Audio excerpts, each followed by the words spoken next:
अजादारों खड़ा किया हसन और हुसैन ने। मेरे मौला ने एक हाथ मोहम्मद हनफिया के कंधे पे रखा, एक हाथ सरकार अब्बास के कंधे पे रखा। ये जहन में रहे कि घर से बाहर अली बेटों से कह रहे थे कि रोना नहीं, रोना नहीं। पता नहीं कौन सा बंदा मिर्जा नदीम जिसकी हाय न निकले, बाहर अली बेटों से कह रहे थे रोना नहीं। मैं पाक मिंबर पे खड़ा हूँ, अली का पहला कदम घर के अंदर आया, शादी सामने से हुजरा खुला, बीबी ज़ैनब सामने से निकली। बीबी ज़ैनब पे अली की नजर पड़ी। वो अली जो बेटों से कह रहा था ना कि रोना नहीं, वो अली थाड़े मार के रोया, आवाज दे के कहते आज फिर किसी ने मस्जिद में मारा। आवाजें बुलंद करके भी हाय करके बादशाह के जनाजे का इस्तकबाल करके बेटियों ने इस्तकबाल किया। बाबा को बिस्तर पे लिटाया। एक फिक्रा और कहूंगा, अल्लाह करे मैं समझा सकूं। जर्रा को बुलाया, हकीम को बुलाया, तबीब को बुलाया। जरूरत नहीं अली को तबीब की, लेकिन बुलाया इसलिए कि सुन्नत कायम हो जाए कि जब हमें कोई तकलीफ हो तो हम किसी तबीब की तरफ जाए। जर्रा ने आके जख्म देखा और मौला हसन से कहने लगा जितना दूध हो सके लो उतना मौला को पिलाए। फिक्रा मैं कहूंगा पता नहीं कौन सा बंदा जो इबादत में शामिल न हो। यह फिक्रा जर्रा का कहना था। मौला हसन से मौला हुसैन ने सुना, मौला हुसैन से मोहम्मद हनफिया ने सुना, मोहम्मद हनफिया से औन बिन अली ने सुना, औन बिन अली ने बाहर इब्राहिम बिन मालिक अश्तर को बताया। बात फैलते फैलते कूफा में फैल गई। अज़ादारों सुनोगे मंजर क्या था? सुनोगे मंजर क्या था? मंजर ये था कि शाम हो गई अगले दिन की, कूफा के हर बच्चे के हाथ में, मैं बिस्मिल्लाह करूं, दूध का एक प्याला था।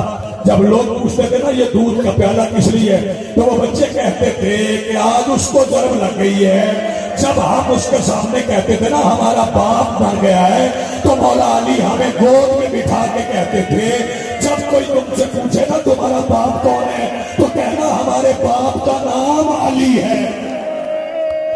सैयदा आपको सलामत रखे। हाय करके होने वालों मैंने देखा हर आज पूर्ण हो गई, करीब आ गया। अल्लाह करे समझा सकता। 19 का दिन गुजर गया, 20 का दिन आ गया, मगरिब की नमाज हुई। फिक्र सुनना, मेरे मौला ने फरमाया मेरे सारे बेटे मेरे हुजरे से चले जाओ सिवाय हसन के। सारे चले गए, हसन अकेले रह गए। फरमाया हसन जाओ जरा मेरी तिलावत के कुरान को लाओ। नहीं समझा सकता, शर्मा रहे हो।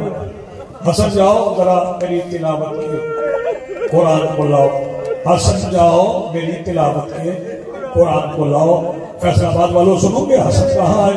बीबी ज़ैनब के हुजरे के सामने, बीबी ज़ैनब के हुजरे के सामने आके मौला हसन आवाज दे के कहते हैं सैयदा जख्मी बाबा ने याद किया है। जो बंदे अभी तक इबादत में शामिल नहीं हुए, जब हसन अमीर ने कहा ना जख्मी बाबा ने याद किया है, सैयदा ज़ैनब आवाज दे के कहती अम्मा फिजा जरा मेरा बुर्का दो।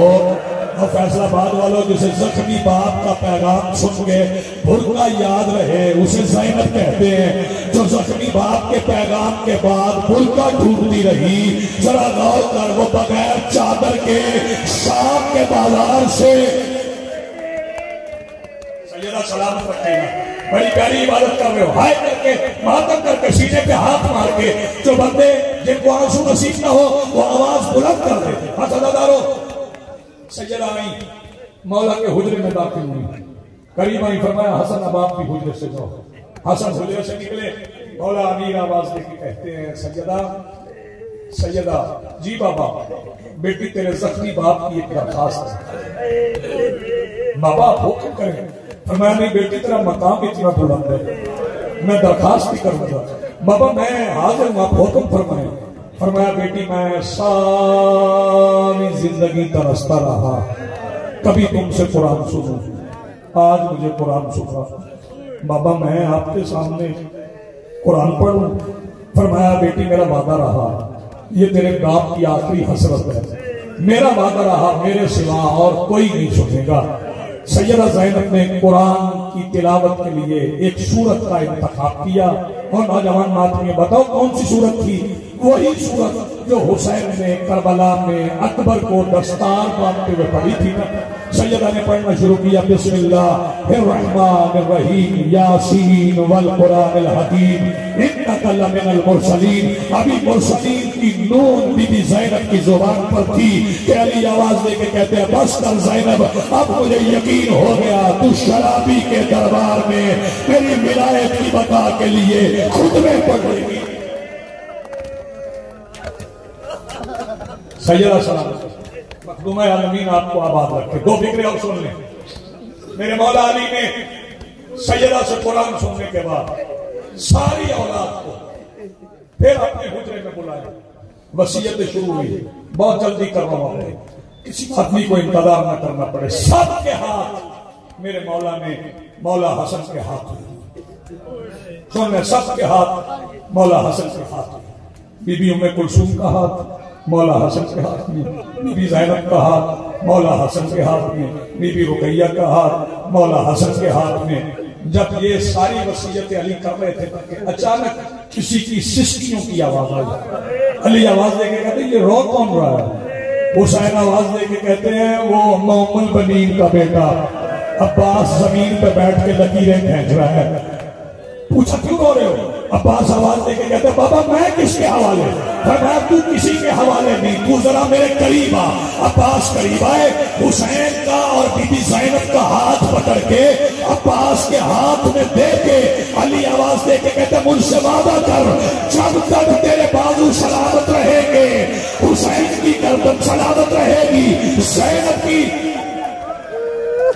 थोड़ी आवाजें और बुलंद करो ताकि मैं ताबूत को आने की दावत दे सकूं। कहा बाबा आप मुझसे वादा ले लें, इनसे वादा ले लें, ये मुझे पाबंद नहीं करेंगे।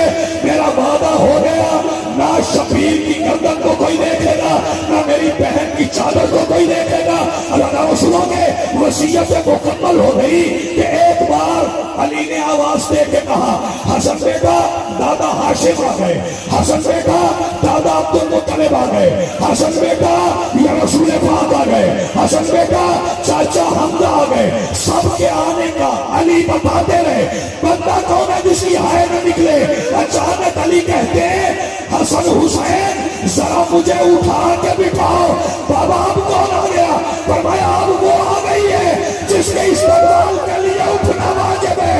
अब तुम्हारी टूटी पसलियों वाली माँ मुझे लेने के लिए आ गई है। जैसे अली को उठाया, एक बार हसन ने पड़ा, इन्ना लिल्लाहि व इन्ना इलैहि राजिऊन। हज़रात ये जरूरी ऐलान है, वो अमीर जिसके सर पे 19 रमजान को ज़र्ब लगी थी, वो कूफा के शहर में आज मुसलमानों के जख्मों की दाब न लाकर शहीद फातिमा